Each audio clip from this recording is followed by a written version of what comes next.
Ce week-end, le PS a violemment attaqué l'Allemagne et sa chancelière Angela Merkel.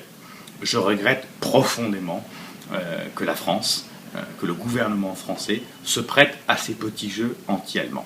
Alors certes, ça fait sûrement plaisir dans les meetings politiques de dénoncer l'arrogance allemande, de dénoncer la rigueur allemande.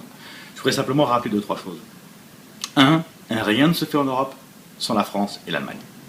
Et quand la France et l'Allemagne sont divisées, c'est l'Europe qui chute et c'est la France qui paye. Premier point. Deuxième point, rappeler que notre histoire est une histoire commune depuis 50 ans franco-allemande.